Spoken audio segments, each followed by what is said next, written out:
Shalom saudara terkasih, salam jumpa bersama saya Romuan Samusamo MSC dalam renungan pada hari Minggu biasa yang ke-14. Selamat hari Minggu dan selamat beribadah. Semoga Anda dalam keadaan baik dan sehat serta penuh sukacita. Saudara, pada suatu hari Santo Fransiskus dari Assisi mengajak salah satu muridnya untuk pergi berkhotbah. Mereka berjalan bersama, menyapa orang-orang, membantu seorang petani mengangkat beban, tersenyum pada anak-anak, dan menghibur seorang janda yang menangis. Setelah kembali ke biara, murid itu bingung dan bertanya, "Bapak, kapan kita akan berkhotbah?" Santo Fransiskus tersenyum, "Anakku, aku sudah melakukannya. Kita sudah melakukannya sepanjang jalan." Saudara, Injil hari ini berbicara tentang pengutusan 72 murid oleh Yesus. Mereka diutus mendahuluinya ke kota-kota, membawa damai dan menyembuhkan orang yang sakit. Yesus mengutus mereka berdua-dua, tidak sendiri-sendiri. Ini bukan kebetulan. Ini adalah prinsip dalam perutusan gereja. Kita tidak dipanggil untuk berjalan sendiri, tetapi untuk berjalan bersama dalam persekutuan. Pesan utama Injil hari ini sangat sederhana namun mendalam. Kita semua adalah yang diutus.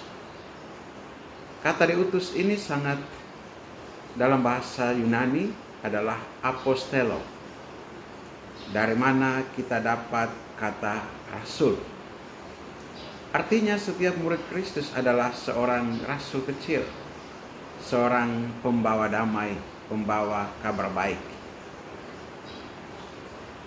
Nabi Yesaya melukiskan Yerusalem sebagai ibu yang menyusui, tempat segala penghiburan dan kedamaian, di mana umat Allah disatukan kembali.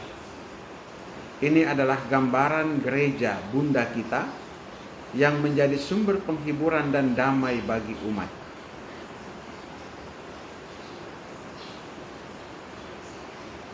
Damai inilah yang menjadi pesan utama para murid yang diutus. Damai sejahtera bagi rumah ini. Dalam bacaan kedua, Santo Paulus menegaskan, "Bagiku tidak ada kebanggaan lain selain salib Tuhan kita Yesus Kristus." Dia ingin menekankan bahwa pengutusan kita sebagai murid tidak berdasarkan kekuatan atau keberhasilan duniawi, tetapi pada salib Kristus, sumber kasih dan keselamatan.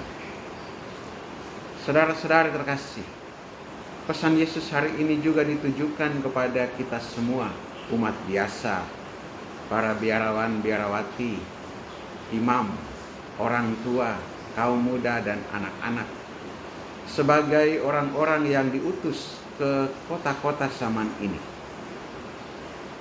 ke rumah, tempat kerja, sekolah, media sosial, dan komunitas. Apakah kita sudah menjadi pembawa damai di tempat kita berada? Atau kita justru menjadi pembawa gosip, iri hati, atau perpecahan?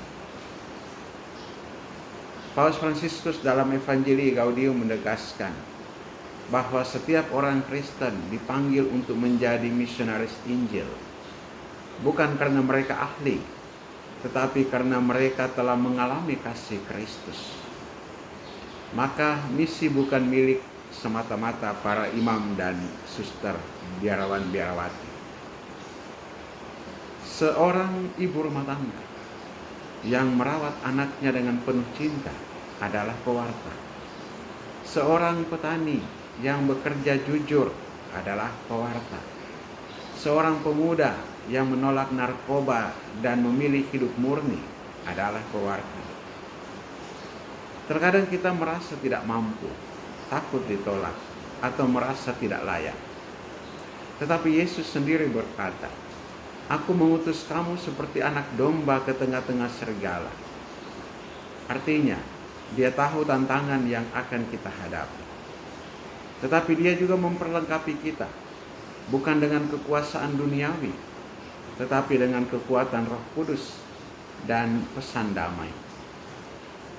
Dalam sejarah gereja, banyak kisah para kudus menunjukkan bahwa pewartaan tidak selalu dengan kata-kata.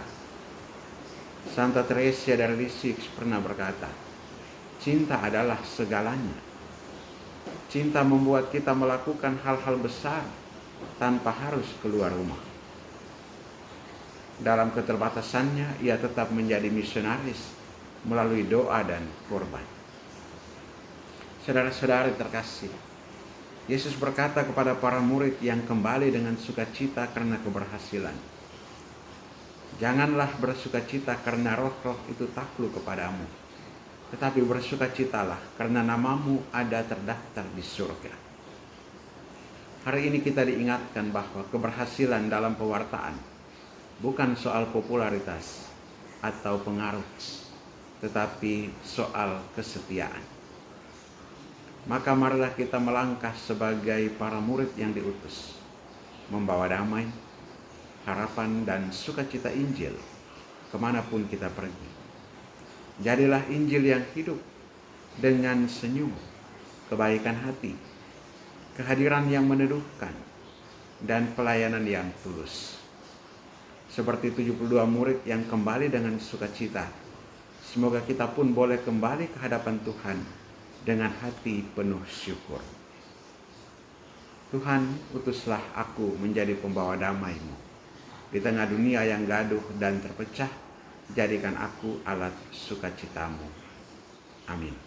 Berkatalah Maha Kuasa turun dan tinggal atasmu, dalam nama Bapa dan Putra dan Roh Kudus.